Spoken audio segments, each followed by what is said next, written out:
Chama cha Demokrasia na Maendeleo Chadema kupitia wakili wake Philip Mwakilima wamefungua kesi chini ya hati ya dharura Mahakama Kuu Kanda Mbeya, wakiwashtaki waziri wa mambo ya ndani ya nchi Patrobas Katambi, mkuu wa jeshi la polisi, kamanda polisi mkoa wa Mbeya na mkuu wa polisi wa wilaya Mbeya kwenda kujibu kwa nini bado hawajafikisha vijana wanne wa Chaso mkoa wa Mbeya ambao wanashikiliwa kwa siku 10 katika kituo cha polisi.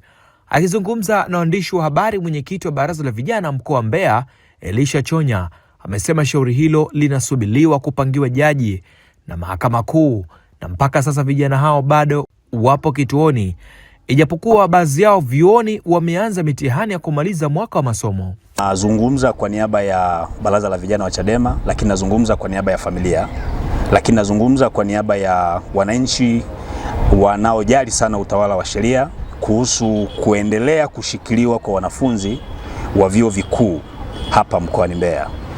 Mtakumbuka tarehe 3 na tarehe 4 Julai 2026 wanafunzi wa vyuo vikuu mkoani Mbeya akiwemo kiongozi wa wanafunzi wa vyuo vikuu mkoa wa Mbeya, mwenyekiti wa mtandao wa wanafunzi wa Chadema vyuo vikuu na vyuo vya kati mkoa huu wa Mbeya, Mheshimiwa ndugu yangu kijana mdogo wangu anaitwa Noah Mwalwange, lakini vile vile tuna katibu wa mtandao huo wanafunzi anaitwa Gwamaka Mboka, lakini yuko pia na kijana ambaye ni kiongozi kwenye tawi kwa maana ya chuo cha Catholic University of Mbeya KUOM anaitwa Agustino Wasinyo, lakini vile vile tuna kijana mwingine ambaye ni mwanafamilia pia anaitwa Rogers Mpwani.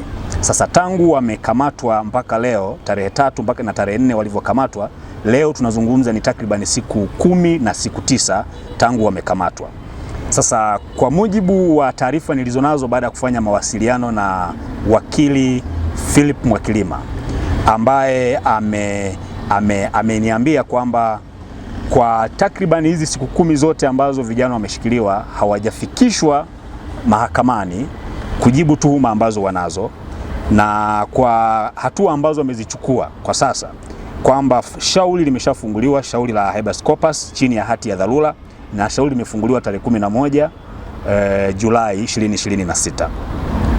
Sasa pamoja na kufunguliwa shauri hili, kinachotusikitisha ambacho ni muhimu sasa umma ukafahamu, kinachotusikitisha ni kwamba vijana hawa ambao ni wanafunzi wa vyuo vikuu, mmoja kati ya hao kwenye chuo anachotokea wameanza mitihani leo Julai 13, 2026, na wengine kwenye vyuo vyao wataanza mitihani ya mdomo kwa maana oral examination tarehe 16 mwezi huu Julai 2026, na written examination wataanza tarehe 21 mwezi huu Julai 2026. Kwenye hii shauri ambalo wakili Philip Mwakilima amelifungua, wanaodaiwa kwamba wanapaswa kujibu kwa nini wanaendelea kuwashikilia, mmoja anaitwa Patrobas Katambi, huyu ambaye anayeitwa waziri wa mambo ya ndani, lakini wa pili anaitwa mnasema ni mkuu wa jeshi la polisi IGP, lakini mwingine anaitwa RPC mkuu wa jeshi la polisi mkoa wa Mbeya, lakini mwingine mnasema ni Regional Crime Officer RCO wa mkoa wa Mbeya, lakini mwingine ni mkuu wa polisi wilaya ya Mbeya mjini OCD, lakini na mkuu wa kituo ambacho wanashikiliwa hao vijana ambaye anaitwa OCS officer, nasema ni officer nini, mnasema officer commanding police station OCS. Hao ndio ambao wanadaiwa wanapaswa wafike mahakamani pale mahakama itakapowaita, wakajibu kwa nini wanawashikilia, kwa nini wanaendelea kuwashikilia kwa muda wote huu bila kuwafikisha mahakamani kinyume na sheria. Na mlipofuatilia mliambiwa ni lini ambapo mtapangiwa sasa rasmi jaji na kwa ajili kesi ianze kusikilizwa? Kwa utaratibu anayeweza kupanga lini hiyo ni mahakama wenyewe. Utaratibu wa kufanya maombi au kufungua mashauri yanafanyika kwa njia online. Sasa shauri likisha kupokelewa ni wajibu na kazi ya mahakama yenyewe kupanga jaji ili huyo jaji aje aseme lini mnaitwa muende mkasikilizwe. Sasa kwa sasa kama nilivyosema mwanzo kwamba shauri limekwisha kupokelewa na kusajiliwa, lakini bahati mbaya ni kwamba bado jaji hajapangwa, ili huyo jaji akishapangwa awaite hawa wanaodaiwa pamoja na wadai ili wafike mbele ya mahakama, mahakama ikaone ni sahihi kuendelea kuwashikilia ama sio sahihi, ni sahihi hayo wanayotendewa ama sio sahihi. Hali za vijana sasa zikoje huko kituoni mkienda kuwatembelea? Kwa vyovyote vile, pamoja na kwamba kwa siku kadhaa wanapata mahitaji ya kibinadamu, lakini kwa vyovyote vile hali zao haziko sawasawa, haziwezi kuwa sawa kabla ya kukamatwa kwao.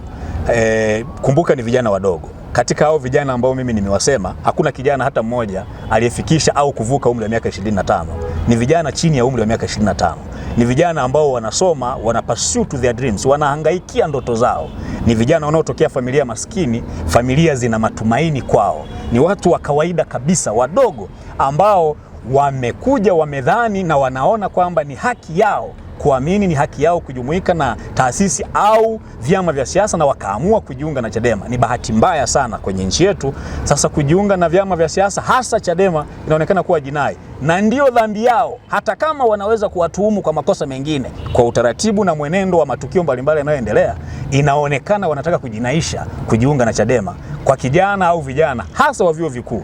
Sasa ni aibu kuwa na taifa ambalo linaweza kuwa linaogopa vijana wanaoshika kalamu tu, wanasoma tu kalamu tu. Vijana wadogo chini ya miaka 25 wanaweza kuhofiwa mpaka wakafikia kuweza kukamatwa, na wanaanza sasa kuafisha na kuua ndoto zao, matumaini ya familia kwa kiwango hiki. Kwa hiyo hali zao kwa ujumla, bila kusema hali yao ikoje kwa sasa, lakini na uhakika kwamba hali zao haziwezi kuwa sawa kabla ya kukamatwa kwao, kuwekwa kizuizini.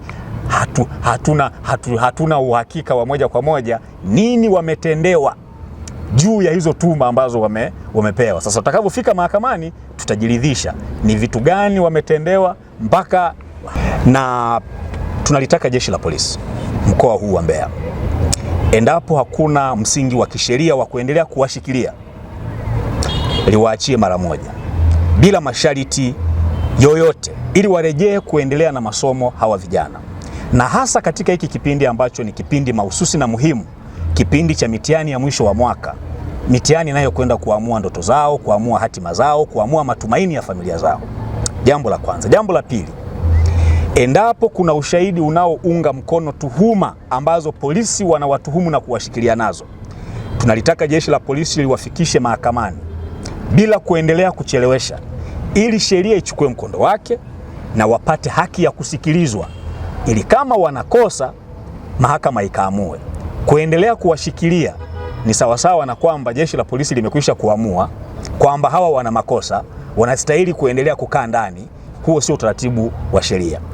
La tatu, kwa heshima na unyenyekevu mkubwa sana, tunaiomba mahakama, kwa kuzingatia kwamba shauri la habeas corpus ambalo limefunguliwa limeshasajiliwa chini ya hati ya dharura tangu tarehe 11, na kwenye hiyo application imeeleza wazi, kwa taarifa alizonieleza wakili Philip Mwakilima, limeeleza wazi mazingira ya unyeti wa udharura, kwamba leo tarehe 13 na ndani ya wiki hili tarehe 16 kuelekea tarehe 21 wiki lijalo, vijana wapo kwenye mitihani. Udharura huo, kwa heshima kubwa sana, tunaiomba mahakama, kwa kuzingatia kwamba shauri limefunguliwa chini ya hati ya dharura, na kwa kuzingatia athari zinazoweza kujitokeza kwa vijana hawa, ikiwemo masuala ya elimu na haki zao kwa ujumla, mahakama ipange jaji au hakimu wa kusikiliza hilo shauri haraka iwezekanavyo, ili mahakama ikaamue kwamba ni kweli ni sahihi kwa tuhuma wanazotuhumiwa nazo ama si sahihi, au vinginevyo kwa kadri mahakama itakavyoona inafaa.